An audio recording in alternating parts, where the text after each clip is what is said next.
Well, my guest today is Levi Roach, who has written a book about the Normans. And as always, of course, we begin opening this podcast with how did you come across studying the Normans in the first place? So I first actually came across the Normans initially at the start of my career as a specialist in the Anglo-Saxons in England, so the Normans' predecessors. And so it's in that guise that I first met the Normans as this force that comes in and conquers and transforms English society as we move into the Central Middle Ages. How I came to then write a book about the Normans and kind of pursue them further was a wider interest in kind of understanding how we move from the world of the early to the Central Middle Ages, or basically how we move into a world that most listeners probably would associate with the Middle Ages. So a world in which we have castles, in which we have knights, in which we have all of these kinds of phenomena, in which we have an aristocracy across Europe sharing certain cultural values and things like that.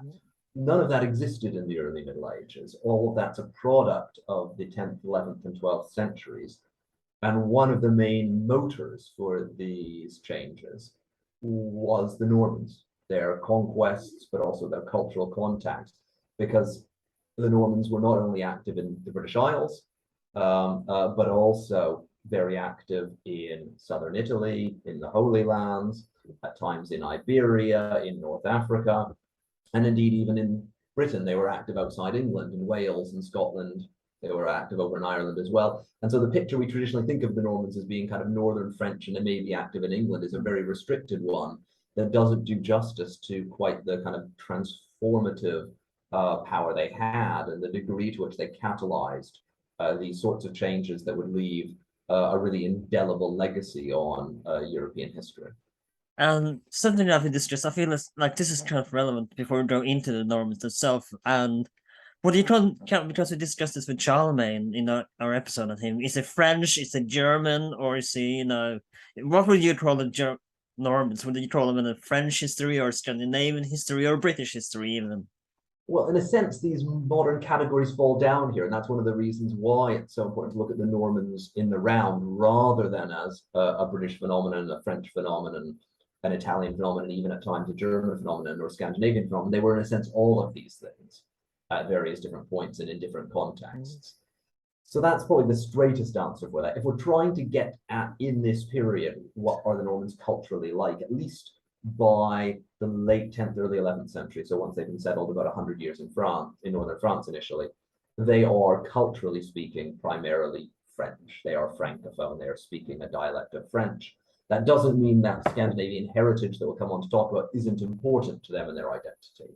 But in practice, the kinds of cultural forms the Normans take with them to England, to Wales, to Scotland, to Ireland, to southern Italy, are ones very similar from those of their neighbors in northern France, very similar to those that you would have seen in Anjou in this period, for example, or in the Ile-de-France near Paris.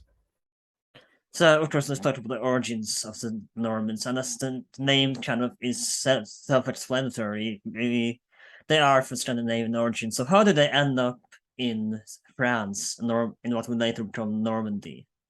Yes, well, as you say, the key thing to bear in mind here is that that term Norman, as you're alluding to there, comes from the term Northman, and we kind of lose this in modern English, where we have two completely different terms. Norman means from Normandy in northern France, and Northman means, is a synonym for Viking medieval Scandinavia. But for contemporaries, these were the same two terms, and there was a kind of studied ambiguity, and this is actually maintained in many modern European languages. So like French or German, Normannen, can be Northmen or Normans. And so there is this dual valence, and this is because this is a force that's originally a group of Viking raiders and freebooters active in northern France, who then settle. And the key thing here is that a treaty is formed between this Viking group that's been active on the upper reaches of the Seine, probably around Rouen, which goes on to be the later ducal capital of Normandy. So it's a group that's been active there for a good amount of time. Probably a scion of what we call the Great Army that had been very active in British Isles and conquered much of England initially. and had then also besieged Paris famously in the 880s. So this was a very, very large group, but it tended to splinter into smaller bits at times, then coalesce back together, and new people joined it over time. So this was this kind of big, though very important army that had a major impact on particularly England, but also on parts of northern France. And one of these groups, under a leader later known as Rollo, at the time would have been Hrolfr. Of course, you got the famous story with Rollo in the King's Court. Exactly. So he did this is this legendary founder figure. He's emerged as leader at least of one of these groups that's broken off from this army that are active in the northern regions of the Seine, and are initially again known in contemporary sources as the Northmen of the Seine Valley Northmen, because there's other groups like them active in France. There's another big group on the Loire, the other major river of kind of northern France in this period. But they are de facto kind of living there, raiding, plying their trade there.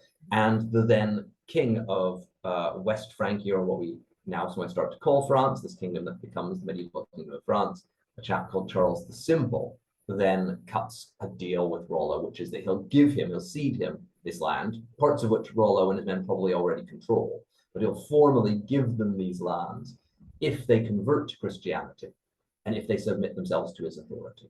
And so he's basically granting them a part of his kingdom to run autonomously. And we have this in some of the charters, the legal documents he's used in later years. One of them, he mentions that he's giving a church all of these lands except those in the lands of the north. So there's a clear sense that actually I don't even run those areas anymore. But the crucial bit is provided they convert and are loyal to him. So it's a matter of kind of integrating them into his society. And he's trying to use them in his specific case as a counterweight. He's a king who struggled for power and authority. And he's using these new this Viking group as a counterweight to some of the other powers at court, and buying their favor by giving the land. And crucially, of course, Normandy is on the coast. And what he gives them is less in size than the later Duchy of Normandy, but is within later Normandy and is this strip along the coast. And again, the other reason why he's doing this is partly where they're active already, but it means that they are then a line of defense against any other Viking group. So the kind of classic trick of setting a thief to catch a thief. Who better to defend against Vikings than Vikings themselves? So before Christianity, did they worship Thor, Odin, and Norse mythology at this time? Yeah, so they would have worshipped a number of those traditional Old Norse gods, but it's important that we bear in mind that paganism would have been very variable and highly localized. So when we, in a kind of modern, we have modern conceptions of the Old Norse pantheon that often has a kind of very ordered world where they all have Thor and they all have Odin and they all have all of these different ones and Freyr.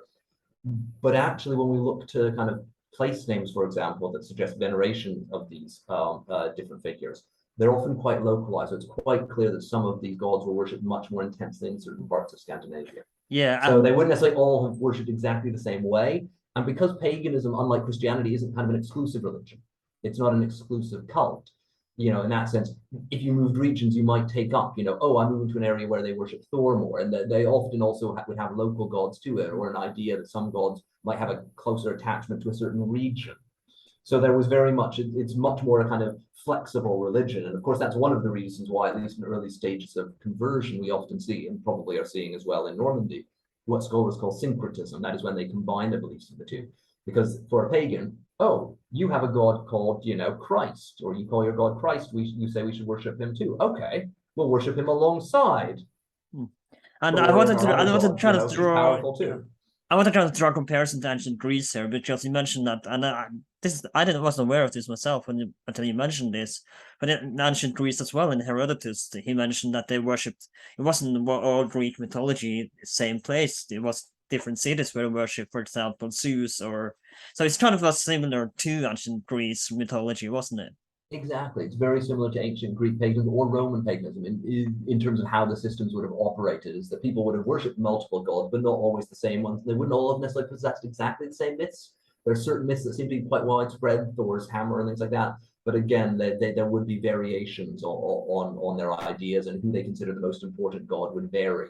And that wouldn't necessarily be contradictions. Some of them might disagree as to who's more important, but also a lot of that they would have probably resolved as, oh, well, yes, in that region you do worship Odin more actively. That's because he has special care for it, or that's because you specialize in these sorts of things. So it would have been quite a variable experience. So Old North Scandinavian paganism would have varied depending upon the individual you're asking. Not everyone in the army would have worshipped exactly the same way. So, with the treaty with Charles III and the conversion to Christianity, how well did it work for Charles? Did they leave him alone, or did they kind of continue to plunder him? Or was it sort of an alliance there? The short version is it works quite well for him in terms of the way the alliance works. So this war settles, they convert to Christianity. There's no immediate short-term problems with that. And in later years, when Charles ends up in a lot of political hot water with his other magnates, they are amongst his most loyal supporters. So politically speaking, it is broadly a success. But at least in terms of the deal struck, it's not quite so clear that in the wider political context, it's necessarily a wise move. Obviously, settling Scandinavians, Viking raiders who've been attacking parts of your kingdom previously is not always popular with everyone. And there's certainly hints in some of our later sources that some of the upset that we see with Charles that leads to him being a major rebellion and him being overthrown in the 920s. One of the contributing factors there may well be his alliance with these previously pagan, still probably in many cases pagan at heart, raiders that not everyone sees as natural friends or allies. So it may well, it's not the only thing that's going wrong for him, but he settles them because he has problems with his magnates, and they don't really help him solve those problems. They merely provide allies for trying to confront those problems when they arise.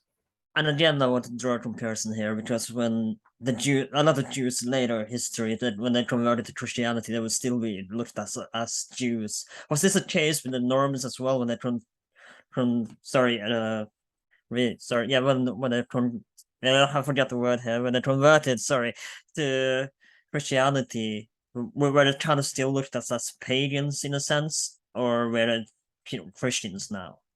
They were clearly seen as Christians, but there was an awareness that people who are new to Christianity would take time to adopt the full sets of Christian values. And there is considerable concern about apostasy, that is, returning to their original faith. And that indeed does happen in the kind of second and third generations. In the 940s, we hear of some rebellions, some of which are actively pagan rebellions. So they're against the ducal authority, but also against the Christian faith. So it's by no means a simple kind of one-way traffic towards Christianity. And contemporaries are aware of this as well. They've seen it in other kind of guises. So they're well aware it's going to take some time. But there's no doubt that once they are converted, that those that stick with the faith are bona fide Christians. And certainly later Norman accounts built this up to be this really important turning point for them, because that's the moment that then the conversion for them coincides with the creation of Normandy. So later historical accounts being written from the ducal court in the late 10th, early 11th centuries, like Dudo of Saint-Quentin, who's our main narrative history for their early history, he very much sees this as the moment when the Northmen become Normans. In that kind of sense, that they become a Christian people, and then they set off on a trajectory that would see them found a glorious duchy and become a leading, presence in northern France. Something I want to talk about before we move on to the Norman Conquest of Europe is that what's the hierarchy like in Normandy and Norman rule under the Normans?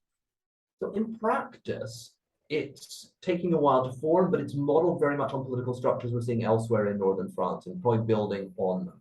So the early Norman, we normally call them dukes to make life easier because we speak of Normandy later as a duchy, but actually the earliest Norman leaders were being called counts. And that's what most leading French magnates were. So this is a period in the 10th century where royal power is weakening considerably. That's one of the reasons why Charles the Simple settles the Normans there. But it doesn't solve that problem in the long term. And in practice, this means that local counts, particularly some leading ones amongst them, are starting to establish what we call territorial principalities, basically autonomous or largely autonomous regions where they acknowledge the overlordship of the king, but in practice on a daily basis, they run the show completely, have full royal prerogatives and things like that. And so we see this in places like Flanders, famously. The county of Flanders emerges quite early and powerfully, which is, to the east of Normandy, and the Normans are in regular contact with them. To the south and west of Normandy, the county of Anjou is another early principality that's emerging in these years. And the Norman dukes very much fit into this pattern of establishing themselves, establishing autonomy, building quite a powerful centralized authority there. They expand their territory. to fill basically what's now modern Normandy. Their original area of settlement was probably about half that size. So they're expanding geographically and keeping this focus on the dukes. Now, there are some real difficulties in their early years. So the second Norman duke, William Longsword, is killed by the Count of Flanders at a parley, is deceived and killed. And he leaves only a son who is a minor. And so that leads to significant upheaval in the 940s, where there's these apostasies, rebellions, and it looks like Normandy might cease to exist. And it could easily have ceased to exist. So there's a group I've already alluded to that are settled on the Loire in the late 9th century.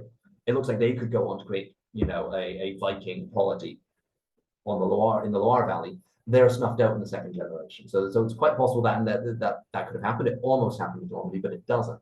And thereafter, they're able to establish a territorial principality, which, as I say, structurally looks very much like the way the County of Anjou was operating, the later Duchy of Aquitaine, the County of Flanders.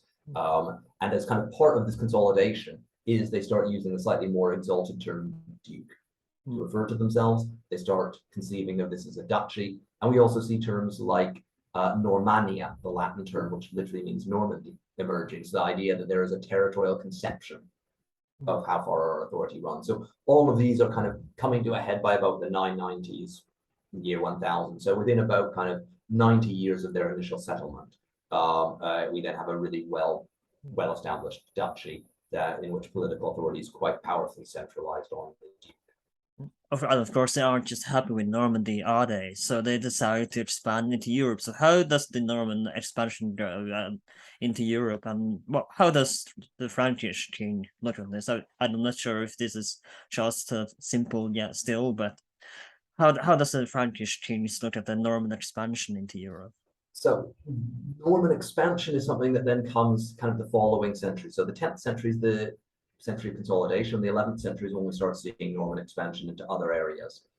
For the French king, this isn't necessarily great news because it's somebody who's meant to be subservient to him, running their own show. But the French monarch at this point has no real way to object to this, particularly. So there's hints that the French king is not especially happy, particularly, say, with William the Conqueror eyeing up England. Is he more a puppet of the Normans, basically? Yeah.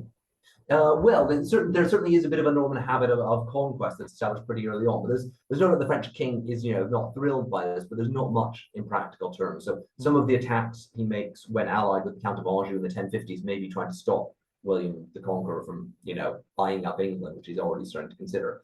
But in practice, there's not much the French monarchs can do to stop them. But the interesting thing is actually these kinds of conquest and expansion starts before William the Conqueror and before the dukes start really doing so. So the initial period is the duchy itself is expanding, and the dukes are expanding their territory in northern France. But it eventually gets to a point where there isn't much further to expand. They're cheek by jowl, particularly with the Counts of Anjou to their south and west, who are also very powerful. And so they can occasionally take a bit of territory from them, but it's not easy, and they're not going to get a lot. But the expansion kind of beyond there initially is not being driven by the dukes, but actually by local Norman magnates, by ambitious magnates, starting particularly in about the 1020s and 1030s. We see mercenary groups, Normans acting as paid mercenaries in southern Italy. And they probably first come in touch with the region via routes of pilgrimage to the Holy Land, and had made a name for themselves as very competent warriors. And so we get these mercenary bands emerging there, and their ranks are probably filled in part because in the 1030s we get yet another moment of real political instability in Normandy.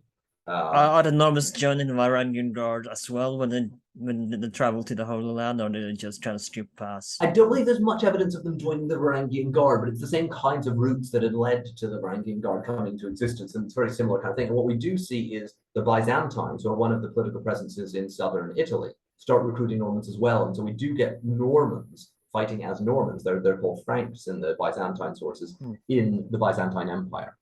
So a number of prominent groups go from southern Italy to there. They're active in the Byzantine Empire by the 1040s. So quite quickly, we're getting these groups that are doing these things. The crucial thing is that in southern Italy, they then start in the 1040s to go on their own and decide to set up shop, stop serving other masters there. They were otherwise employed by Lombard princes, that is traditional local Italian princes, or by the Byzantine authorities, and start making conquests of their own in southern Italy in the 1040s. The initial progress is not super fast. This isn't a very large group. They're not led by a duke or anything like that. They're mostly middling aristocrats of kind of knightly class broadly, who are out there trying to win fame and fortune, a bit like, of course, their ancestors had done in conquering and taking Normandy and being granted that. So here's where I think their Scandinavian heritage matters. They're no longer speaking Old Norse, but they're aware that their ancestors had come over and conquered Normandy, and this is kind of an opportunity to replicate that. But by the 1050s and 60s, they're really picking up speed there, and substantial parts of southern Italy are in Norman hands by the early 1060s. And I think this matters then for when we're looking elsewhere, because William the Conqueror now is Duke of Normandy. This initial expansion into these initial groups set up shop in southern Italy, partly during the time when William had just become Duke, and he was famously his father dies, and he's still a boy. But he's So a bastard William as well, comes isn't to- he? Sorry? He's a bastard as Exactly. well. So his father dies without a legitimate heir, while William's still a young child. And so this is this other moment of political instability I've alluded to that probably encouraged some of these magnates to leave Normandy. Everything's, chaotic here, and set up shop in southern Italy. But by the 1040s, 1050s, particularly late to the later 1040s, 1050s, which is when the conquests in southern Italy are really starting to pick up steam, that's also when William is centralizing his power and authority. And I'm And sorry he's well for aware yeah. of what's going on in Italy. I'm sorry for interrupting you a bit there, but I want to come back to William the Conqueror in a second. But there's something I want to focus on when you mentioned southern Italy, and that it's the conquest of Sicily, which I believe at the time would be under Fatimid rule. So how did the Normans? I'm sorry for interrupting you again, but I want to come back to William a little bit later. But how did the Normans conquer Sicily? So they conquered Sicily much the way they did southern Italy. So the political situation is quite fractured there. And the crucial thing is that Sicily's under nominal Fatimid overlordship, but in practice, it's been ruled by local amirs. And there is, in fact, a dispute there between two different individuals aiming to secure that authority. And what the Romans are able to do is they're able to leverage this. And this is something that we see them doing across the board. It's also what they've done in southern Italy, where there is, on the one hand, the Byzantine Empire, and then these local Lombard princes, often at odds with one another. And they were able to leverage these kind of local disagreements on either side, and then eventually actually conquer the regions of both. And this is something that they use then again in Sicily. So they become active in Sicily after they've largely completed the conquest of southern Italy, of Apulia and Calabria and Campania, the main areas there that they control. So that's a kind of boot of Italy, if you will. And then they're looking on, and Sicily is the logical place to expand further with traditional trading and other links to these regions.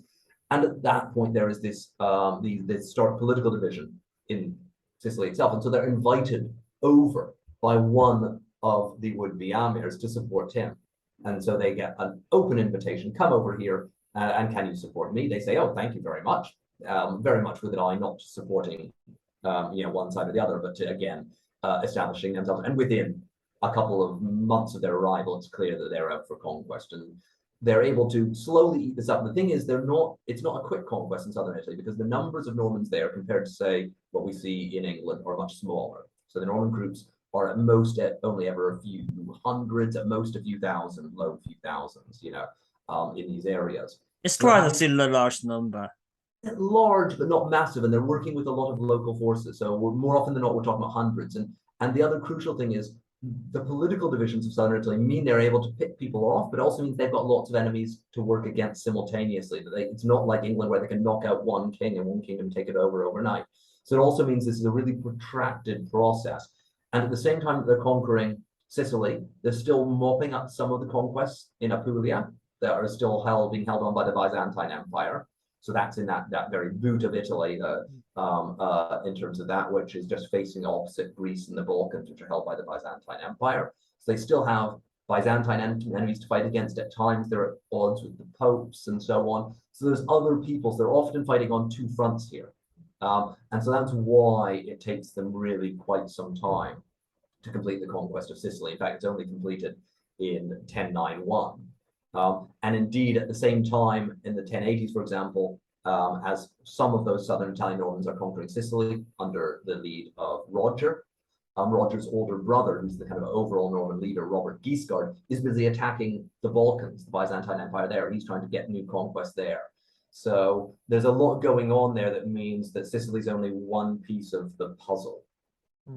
So, but it seems to be under Norman rule, it seemed to be rather tolerant religiously there, and it would of course later influence the Holy Roman Emperor Frederick II. But it seemed to be a rather tolerant society there. Yeah, so the early Norman rule over Sicily, which has a substantial Islamic population, probably still a minority, though perhaps a majority in some places. We don't know the details fully. Of course, it had been a region that was Christian, conquered by Islamic powers, and now is being conquered by a Christian power again. One of the crucial things here is under Islamic rule, Christianity had been tolerated. Christians had to pay an additional tax. There were pressures to convert, where appropriate, but plenty of people were able to maintain their Christian faith. So in a sense, the Normans are doing the same in reverse. They're changing the political religion to Christianity. If you want to really move up politically, you now have to convert. And some advisors do convert, probably quite pragmatically. They do end up with advisors who had been Muslim, for example. But for most day-to-day people, they continue with their faith as usual. The crucial thing is this is not a kind of toleration in the sense that we might champion it in a modern multicultural society. They're not aiming for that. There's very much a sense that Christianity, should come tops, and within Christianity, and the same goes for the Islamic world as well, right? That's so there still is clearly very much divisions there, and a significant element of that toleration is also pragmatic. Is the Normans are coming in as a small new elite. They need to get the local population on side, which means letting the Christians obviously continue to be Christians and privileging them where appropriate, but not completely disenfranchising the Muslim population. So it's probably more a matter of pragmatism than any kind of ideology, but they absolutely are happy to do a deal with Islamic rulers and Islamic powers. And Sicily has close trading relations with North Africa, so it's in their financial interest to be on good terms with Muslim powers, to forge alliances as they do with the rulers of Ifriqiya, the province of North Africa, because they can gain a lot financially from them as well as politically. So back to William the Conqueror, and sorry for derailing a little bit, but I wanted to talk about the Norman Conquest of Sicily first. So that's how does the Conqueror go on about conquering because he built a castle, doesn't he? I believe would it not be Dover Castle? So for William, there's kind of two crucial things that are happening that lead to the conquest of England. On the one hand, there are contacts made between the Norman ducal court and the English royal court, and these go back to 1002. So these go back to a context in which, in the late 10th, early 11th centuries, England is experiencing a kind of a new wave of Viking attacks. There had been that first really big one in the late 9th century with that great army. There's now regular attacks on England by Scandinavian forces, particularly some of them, those of Sweyn Forkbeard, for example, the king of Denmark. And these are creating all sorts of problems for the English, because England is quite a wealthy kingdom, so it's a natural target, and capable of paying high levels of tribute. And so these are the years where Viking groups are regularly going over to England and collecting tribute and making a nice profit out of this. Sometimes they're using ports in Normandy to go there, because the natural way to sail to England from, say, Denmark isn't to risk going straight across the seas, but it's actually to hug the coastline. So it's to sail along the Low Countries and then cross, say, from some of the French ports or from the Low Countries over to England, or indeed from Normandy. And this is a point at which Normandy has become largely Francophone, but there still are some speakers of Old Norse probably still around, and there's still a keen awareness of that kind of old ties that bind Normandy to their Northman kinsmen in Scandinavia. So some of these raiders, at least in, some of the times, are stopping in Norman ports, because it's just across the channel from England and a good place to raid the southern English coast. And so what the English monarch does in response to this problem, at least one of his responses to it, is that he forges a dynastic marriage with the Dukes of Normandy. And so he marries Emma, who's the daughter of the Duke of Normandy. This breaks all convention in England. He's the first English monarch to marry a foreign queen in about 150 years. And it clearly is because he's feeling this real pressing need to secure an alliance. And for the Norman dukes, this is a big deal. This is the first time they married into royalty. They're well connected in the kind of found other families of similar princely status to them. So fellow dukes and counts, they're married into the, families of Flanders and things like that, and of Aquitaine. But this is, the next big step that they have to make. So it's a very good match for them too. But it's designed to seal those Norman ports to raiders on England. The reason why this matters in the long term, though, is it means that we now have a Norman queen in England, and her sons are half Norman. And this matters because once Ethelred, the then ruler, dies, the English kingdom is actually conquered in the end by the Danish ruler Canute, who's the son of Sweyn Forkbeard, and who founds a kind of Anglo-Danish North Sea Empire. But Emma of Normandy, the queen's sons, her sons who are half Norman, half English, the direct sons of the King of England, then go into exile in Normandy at their uncle's court. But there is a problem, though, that I would like to address, and that while he might be king in England, he's still just a duke in Normandy, right? So there is that seemed to be an issue as far as I remember, if I remember correctly. There seemed to be a little issue there. Well, yeah, potentially. So his ambitions are being raised, but the crucial thing is, as a result of this, the Norman ducal family is now related to the English royal family. And so it means that when the English royal family dies out, largely, at least in the male line, in the form of Edward the Confessor, who is one of those sons who've been raised in Normandy himself, who would have known William the Conqueror well, William feels he has a strong claim to be his natural heir, although he is Norman and the Norman duke. And so that's the kind of basis for the Norman claim, is that dynastic marriage. The other crucial piece of the puzzle as to why they go over to England is those conquests in Italy, is that William the Conqueror is well aware that his fellow Norman kinsmen are winning great prizes in southern Italy. And one of the main accounts of William's life by William of Malmesbury has him express, says that William expressed the sentiment that it would be shameful if men of lower standing should win such a claim and should win more lands than me. So it means that William's really keen to match these kinds of efforts. And then when the English throne becomes vacant, he has his perfect opportunity. And he knows it's going to become vacant for some time because Edward the Confessor, who is his relative who's on the English throne, has no sons, has no children at all, in fact. So it's known for quite some time that once Edward dies, there's going to be a big question as to who should succeed. And so that opens this possibility for William to come over and conquer. As you say, once he then does so, he then has this odd dual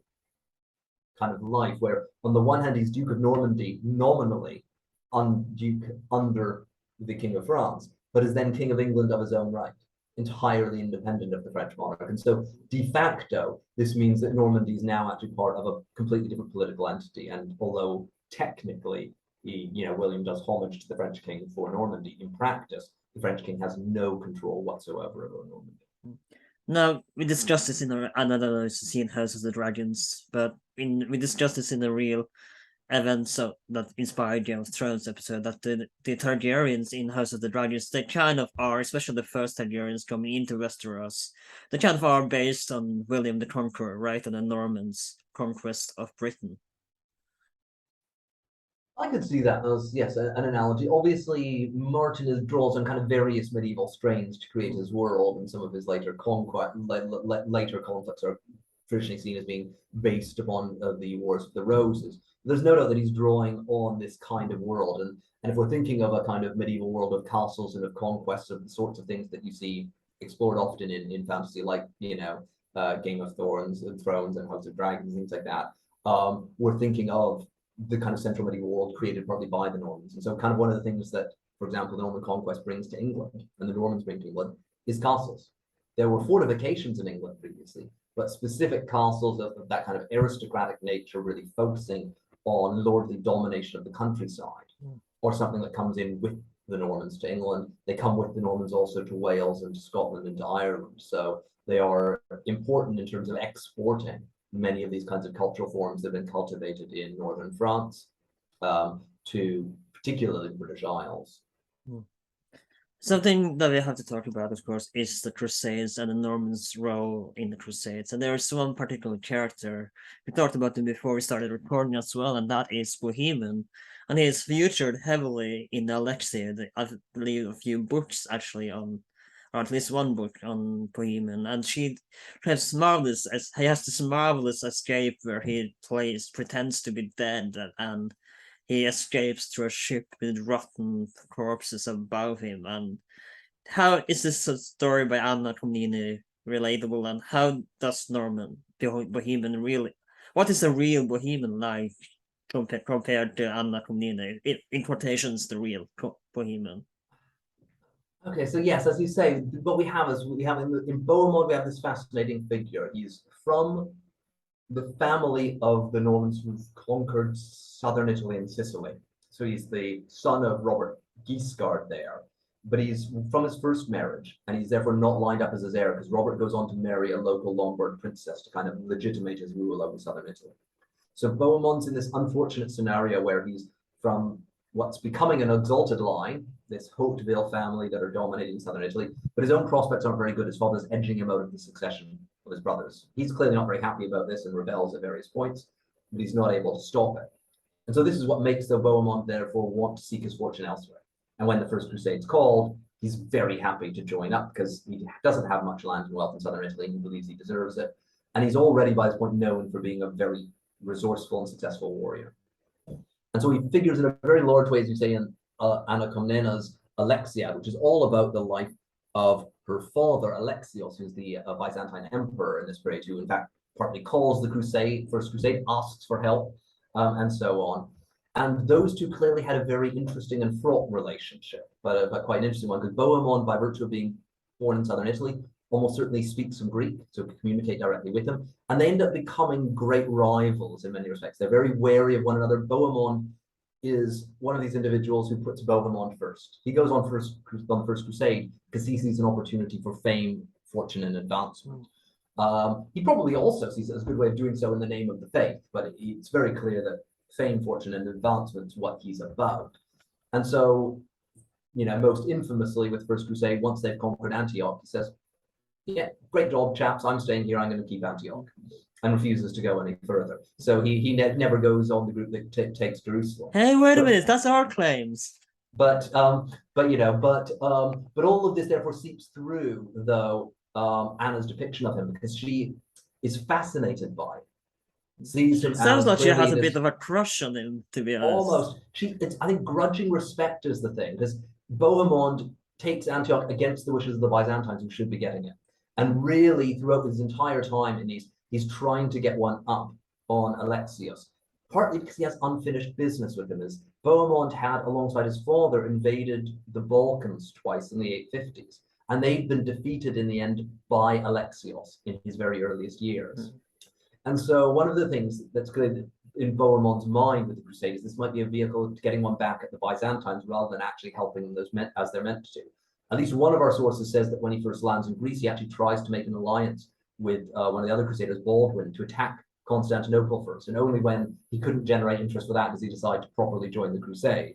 And certainly then in later years, he, during the crusade, is trying to take lands for himself and ends up succeeding in taking Antioch, again, against Alexios's wishes. He then ends up, as a result of that, in conflict with Alexios. He goes back to France in 1106-7 to recruit more crusaders for a holy war, but not a holy war against, Islamic forces in the Holy Land, a holy war against Alexios, the Byzantine emperor. And he marches them up into Byzantine territory and is then defeated. But fundamentally, he's constantly aiming for that. And this probably goes back, as I say, unfinished business, earlier defeats, but also some of our sources say that his father, Robert Guiscard, had wanted to conquer the Byzantine Empire. And you get a sense that this is what Bohemond's trying to do. And in some respects, not always going too far from it. He creates all sorts of problems for them. But that's one of the reasons why then, for Anna, it's quite important for her. She's clearly fascinated by him. He clearly created lots of problems for them. So there's this grudging admiration. But also, it suits her narrative purposes to have him be really resourceful and powerful and successful, because then her father must have been all the more so to defeat him, because he was the man who outwitted the wittiest and most intelligent of them all. He's the man who managed to, for the most part, channel the First Crusade. In the long term, Bohemond is not successful with his ventures. So that she also kind of has a vested interest in terms of her own narrative to big him up. But there's no, it's not only her who does so. Most of our accounts of him do suggest he was kind of a force of nature and was known for being particularly resourceful, very tricky at times, a good man in a bind, but also someone you couldn't trust further than you could throw, because ultimately Bohemond was interested in Bohemond and really no one else. And I'm sure there's more, but we don't have time to cover everything. And one, I might have a skipping a few events here, but one day we Crusade the Normans, so for the lack of a better word, completely Frenchified in that sense.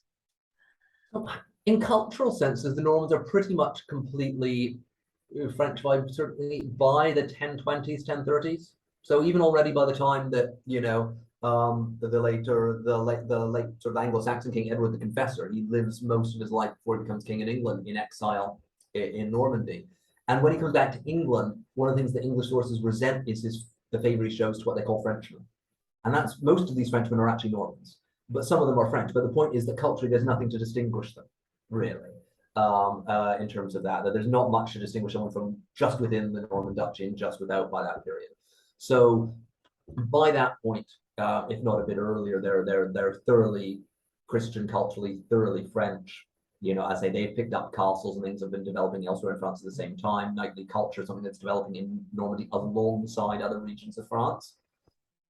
But I think the thing that sets them slightly aside is the fact that they are always keenly aware of their heritage, that they may be culturally French now, but that they came here as Northmen, and that's always still there in their name as Normans. And so I think that's one of the things that does inspire them to go on these kinds of conquests, makes them willing to risk perhaps slightly more than some of their neighbors, is the fact that they know they only got to where they are now by such risks. They, in a sense, have a model for success before they even head to southern Italy. And then once the conqueror is trying to go to England, well, he has two models for success. We came over and conquered Normandy. Our, you know, our own kinsmen are busy conquering southern Italy. Who's to say we can't conquer England? And I think that kind of has the knock-on effect as well, even in terms of the First Crusade. The large Norman contribution there. Again, who's to say we can't do it? We've already done it in England. We've done it in Normandy. We've done it in southern Italy. So something that you mentioned earlier in the episode, and we repeated this a few times, is the castles was Norman sort of invention in a sense. But it's fascinating to me because in Norway, especially, where a lot of the Normans came from, we don't have any castles in Norway. We do have some in Sweden, but we don't have any castles in Norway. So it's fascinating how this began. Then they came up with the idea in France, but we don't, like you said, we don't really have it here in Norway. Yeah, so, well, the crucial thing is it's not really a Norman invention. It's something that's developing in France shortly after they settled there. So it's really gaining prominence in the late 10th into the 11th centuries. And so it's happening in Normandy at the same time as it's happening in, say, Anjou, or indeed in Flanders in the Low Country. So it's not unique to Normandy. But what it means is, so it's a kind of French invention, if you will, development of earlier practices of fortification, that then the Normans become one of the leading exporters of.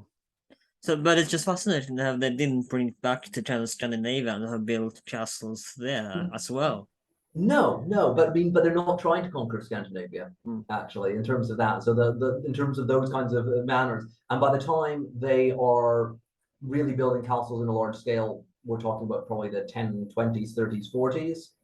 And by that point, the contacts between Normandy and Scandinavia have pretty much severed. So the last evidence of direct contacts between the two, I think, from about 1015, is the last time we have a Viking force come over to Normandy in a way that suggests an alliance with the local dudes. So thereafter, they're aware they came from Scandinavia, but that's just a point of origin. It has kind of nothing to do with their day-to-day alliances or things like that. A bit like, you know, the modern United States, is politics are not dictated by the fact, in any material way, by the fact that it was once a British colony. It's kind of moved so far beyond that that now it's a thing that's known historically, that's part of the heritage, but it's no longer part of the kind of daily life. Thank you so much for coming on. It's been a pleasure talking to you about the Normans. But before you go, do you have any social media, any links you want me to put in the description, or where can people buy your book should they be interested in reading more about the Normans? Which you absolutely should. Well, I am on Twitter if people do want to chase me up or ask me questions with the handle @Dr. L. Roach. My book is Empires of the Normans, which is trying to kind of tell that story of the Normans in all of those various different regions, rather than just the story of, the Norman conquest of one of those areas. And probably their best bet is simply to, wherever they're based, Google it and look for local bookshops and local providers, but it should be easily available anywhere where English language books are being sold. Thank you so much for coming on again. It's been a pleasure. My name is Alan. We are available on Instagram and H12. You can find our podcast on Spotify, Apple Podcast, YouTube, wherever you can find podcasts these days. If you are an Apple Podcast, it would be great if you could write a little review of us. That would be tremendous. Please like, share, and subscribe. And I'll see you next time.